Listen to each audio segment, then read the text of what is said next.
Students, आप लोगों की आज जो क्लास है केमिस्ट्री की क्लास है और केमिस्ट्री की क्लास में हम लोग आज पीरियोडिक टेबल के बारे में डिस्कस करेंगे। बच्चों, बोर्ड के एग्जाम बिल्कुल नजदीक हैं और बोर्ड के एग्जाम में पीरियोडिक टेबल जो है बहुत बड़ा रोल प्ले करता है। बहुत बच्चों के माइंड में पीरियोडिक टेबल को लेकर के कंफ्यूजन होता है कि कैसे याद करें, कैसे लर्न करें। हम आज आपको बिल्कुल इजी मैनर में कैसे पीरियोडिक टेबल पढ़ी जाए इसको हम आपको बताएंगे। आप पूरे वीडियो को बहुत ध्यान से देखिए। जो भी हम बच्चों के लिए जिस प्रकार से भी जो सरल तरीका हमारे पास है उससे हम आपको पीरियोडिक टेबल पढ़ाने की कोशिश करेंगे कि हमारे बच्चों को किसी भी प्रकार का कोई भी डाउट न रह जाए। तो आप इस वीडियो को ध्यान से देखिएगा।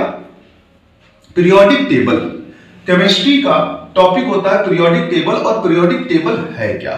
देखिए, पीरियोडिक टेबल का मतलब होता है एलिमेंट्स का अरेंजमेंट। एलिमेंट्स का अरेंजमेंट। तो मैं बात करता हूं अपने शब्दों में कि पीरियोडिक टेबल आज तुम्हें हम कविता लय में सुनाते हैं। एलिमेंट के क्लासिफिकेशन का सारा हाल बताते हैं। पीरियोडिक टेबल आज तुम्हें हम कविता लय में सुनाते हैं। तो इस प्रकार मेरी पंक्तियों में पीरियोडिक टेबल की स्टार्टिंग शुरू हुई है। पीरियोडिक टेबल का कॉन्सेप्ट सबसे पहले डॉबर्नियर लाए थे। डॉबर्नियर ने क्या कहा था? यहां आप देखिए, 3 एलिमेंट को अगर एटॉमिक मास के इंक्रीजिंग ऑर्डर में रखा जाए तो 2 स्टार्टिंग का फर्स्ट एटम और थर्ड एटम के मास का एवरेज मिडिल वाला एटम का मास होता है। इस प्रकार डॉबर्नियर ने अपनी थ्योरी दी थी। यह थ्योरी सक्सेस नहीं हो पाई तो न्यूलैंड ऑक्टेव रूल आया। न्यूलैंड का जो रूल्स था वो क्या था? रूल न्यूलैंड ने कहा था कि एलिमेंट्स को अगर एटॉमिक मास के इंक्रीजिंग ऑर्डर में रखा जाए तो फर्स्ट एलिमेंट और 8th एलिमेंट अपनी प्रॉपर्टी क्या करता है? सिमिलर दिखाता है। यह बात किसने कही? न्यूलैंड ऑक्टेव रूल में यह बात कही थी। यह भी सक्सेस नहीं हुआ तो मैंडलीफ आए। मैंडलीफ ने अपनी पीरियोडिक टेबल बनाई और अपनी पीरियोडिक टेबल में जब मैंडलीफ पीरियोडिक टेबल बना रहे थे, ओनली 63 एलिमेंट्स आर फाउंड। उस समय 63 एलिमेंट पाए गए थे और वो 63 एलिमेंट को लेकर के मैंडलीफ ने अपनी पीरियोडिक टेबल बनाई। बट मैंडलीफ ने जब पीरियोडिक टेबल बनाई तो कॉन्सेप्ट दिया कि physical and chemical properties of element depend on the atomic mass of element. तत्वों के भौतिक और रासायनिक गुण उनके परमाणु भारों के आवर्ती फलन होते हैं। यह बात मैंडलीफ ने कही थी। और मैंडलीफ की पीरियोडिक टेबल क्यों सक्सेस नहीं हुई? क्योंकि इन्होंने अपनी पीरियोडिक टेबल में बीच में गैप दे दिए थे और वहां एलिमेंट नहीं पता थे। इंटरनेशनल केमिस्ट्री डिपार्टमेंट ने जब इनसे बात की और कहा कि आपकी पीरियोडिक टेबल में तो गैप्स है, इसको कैसे बच्चे पढ़ेंगे? यहां तो डाउट की स्थिति आ रही है। तो इस प्रकार मैंडलीफ की पीरियोडिक टेबल भी सक्सेस नहीं हो पाई। उसके बाद मैंडलीफ के कार्य को ही आगे बढ़ाते हुए मोज़ले ने अपनी पीरियोडिक टेबल दी, जो आपके सामने बनी है modern periodic table. Modern form of periodic table, आधुनिक आवर्त सारणी। आधुनिक आवर्त सारणी का जो कंसेप्ट था मोज़ले लाए थे, जिसे ऑल ओवर दी वर्ल्ड पढ़ा जा रहा है। हम लोग समझेंगे कि modern form of periodic table होती क्या है। तो देखिए यहां पे बच्चों, मैंने डायग्राम बनाया हुआ है पीरियोडिक टेबल का। ये जो वर्टिकल है इसको ग्रुप कहते हैं और अगर हम लोग लेफ्ट से राइट जाते हैं तो इसको पीरियड कहते हैं। इस टाइप से एलिमेंट्स का अरेंजमेंट था।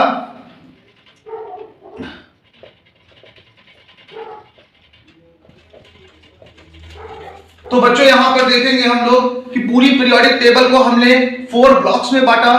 स्टार्टिंग का ब्लॉक हमारा एस ब्लॉक एलिमेंट कहलाया। एस ब्लॉक एलिमेंट्स रखे गए जो कि मेटल्स थे। फिर डी ब्लॉक एलिमेंट्स रखे गए जो कि आपके क्या थे? ट्रांजिशन मेटल एलिमेंट्स थे। पी ब्लॉक नॉन मेटल और एफ ब्लॉक एल्कली जो आपके रेयर अर्थ मेटल थे वो रखे गए। बात करते हैं जो एफ ब्लॉक है वहां पे लेंथेनाइट सीरीज और एक्टेनाइट सीरीज है। सबसे लास्ट में यहां पे ये इनर्ट गैस एलिमेंट रखे गए हैं। तो इस प्रकार से पीरियोडिक टेबल बनाई किसने बनाई? आपके मोजले ने बनाई। तो आपको बच्चों बता दें, जो ग्रुप थे वो 18 थे, पीरियड कितने थे? 7 थे। ग्रुप वर्टिकल होते हैं इस टाइप से, पीरियड लेफ्ट से राइट, लेफ्ट से राइट। तो आपको बता दें, ये पूरी पीरियोडिक टेबल में प्रेजेंट में टोटल एलिमेंट कितने हैं? आपको बताएं, टोटल एलिमेंट जो हैं वो आपके 118 एलिमेंट आपकी पीरियोडिक टेबल में प्रेजेंट में हैं। आगे चलते हैं, पीरियोडिक टेबल का कॉन्सेप्ट को हम आगे शुरू करते हैं कि भाई एस ब्लॉक एलिमेंट को एस ब्लॉक एलिमेंट क्यों कहा जाता है, पी ब्लॉक एलिमेंट को पी ब्लॉक एलिमेंट क्यों कहा जाता है, इस पर हम लोग डिस्कस करने वाले हैं। जो यहां देखिएगा, अगर हम लोग बात करते हैं हाइड्रोजन की, लिथियम की, अगर इलेक्ट्रॉनिक कॉन्फ़िगरेशन करें तो 1s1 यहां करें 1s2 2s1।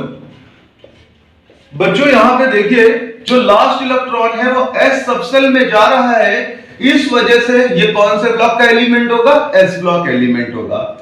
एक एग्जांपल हम लोग और ले लेते हैं, 17 होता है क्लोरीन का, 1s2 2s2 2p6 3s2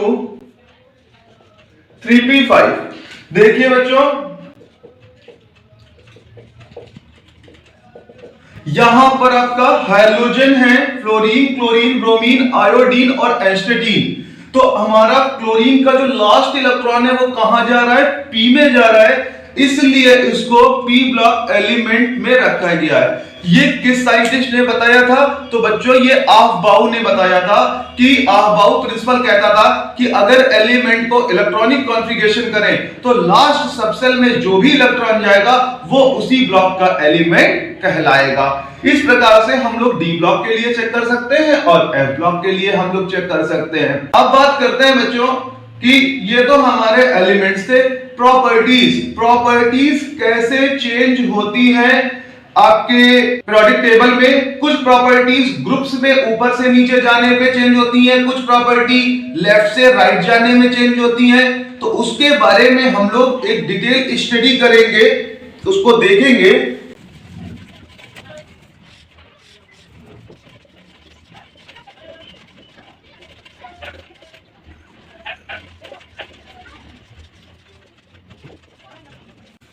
तो स्टूडेंट्स यहां पे देखिए कि एटॉमिक साइज मतलब एटम का आकार ग्रुप में ऊपर से नीचे जाएंगे तो इंक्रीज करेगा, पीरियड में लेफ्ट से राइट जाएंगे तो डिक्रीज करेगा। पॉजिटिव कैरेक्टर आपका ग्रुप में ऊपर से नीचे जाएंगे बढ़ेगा और पीरियड में डिक्रीज कर जाएगा लेफ्ट से राइट में। मेटालिक कैरेक्टर ऊपर से नीचे जाएंगे बढ़ेगा और पीरियड में घट जाएगा। बेसिक नेचर ग्रुप में ऊपर से नीचे जाएंगे तो बढ़ेगा और पीरियड में डिक्रीज करेगा। तो यहां पर हमने 4 प्रॉपर्टी देखी मेटल्स की कि मेटल्स अगर ऊपर से नीचे जाते हैं तो प्रॉपर्टी बढ़ती है ग्रुप में और पीरियड में जाते हैं तो घटती है। अब हम लोग बात कर लेते हैं कुछ नॉन मेटल के लिए।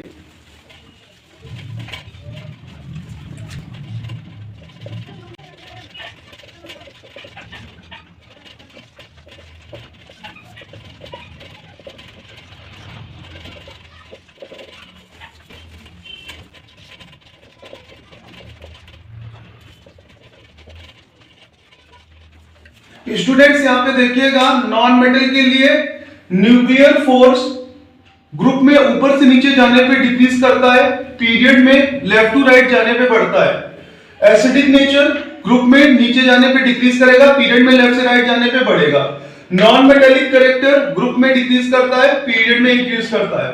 आयनाइजेशन पोटेंशियल ग्रुप में डिक्रीज करता है, पीरियड में इंक्रीज करता है।